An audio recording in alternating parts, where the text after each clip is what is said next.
ពិតជាអធិកអធមរបស់គេមែនតែភ្ជាប់ពាក្យកូនធ្វើឡើង150តុកចឹងមកគិតពីភ្ញៀវស្មើនឹង1500នាក់ម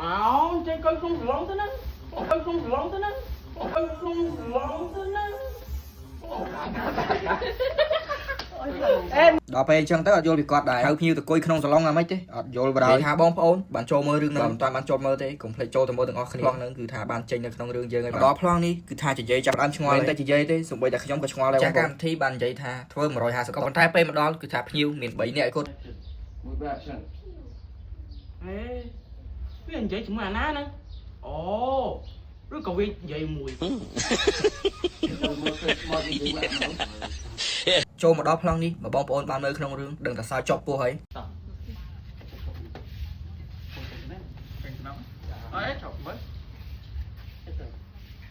ឆ្ងាយទេវិញប៉ុណ្ណឹងមកខ្លាំងចង់វិញចាំដាក់តាចាំ3 2 1 and action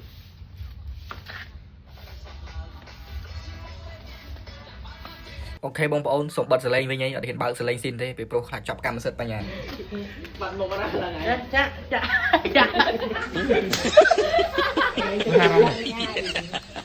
អូខេបងប្អូនមើលទៅក្រៅឆាកឃើញពួកខ្ញុំសើចសប្បាយប៉ុណ្ណឹងហើយតែបងប្អូនបានចូលទៅមើលក្នុងរឿងគឺថារឿងអាសើចចប់ពោះខ្លាំងជាងនេះមានអីវែងឆ្ងាយទេបងប្អូនប្លង់ពូហើយនឹងខ្លាំងចេញមកគឺថាសើចយកគ្នាតែម្ដងអូខេហ្នឹងហើយបងប្អូនហើយក្នុងវីដេអូនេះខ្ញុំមិនសូវជា voice over បានច្រើនប្រហែលខ្ញុំដាក់សលេង original ឲ្យបងប្អូនមើលប្លង់ខុសបាទព្រោះមានបងប្អូនខ្លះសនំពោឲ្យខ្ញុំថតឈុតក្រៅឆាកខុសចឹងបងប្អូន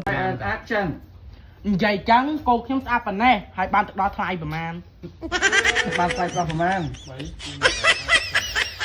និយាយចឹងកូនខ្ញុំស្អាតប៉ុណ្ណេះ3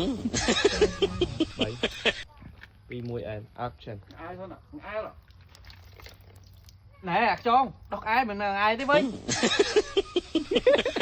អូខេហ្នឹងហើយបងប្អូនអញ្ចឹងសរុបមកត្រឹមភាគ11នេះគឺថាយាម៉ាប់ក៏បានលើកកូនគាត់ឲ្យគេបាទអញ្ចឹងមែននោះងាកទៅមើលបងសាក់យើងវិញមិនដឹងជាខូចចិត្តខ្លាំងប៉ុណ្ណាក៏ប៉ុន្តែបើសិនជាខូចចិត្តប៉ុតមែនក៏មិនអីដែរមានមកខ្ចោះនៅចាំប៉ះបើមើលថែបេះដូងម្នាក់ទៀតអីអញ្ចឹងបើចង់ដឹងថាសាច់រឿងបន្តទៅជាយ៉ាងណាកុំភ្លេចចូលមើលនៅក្នុង page របស់គ្នាណាបាយបាយ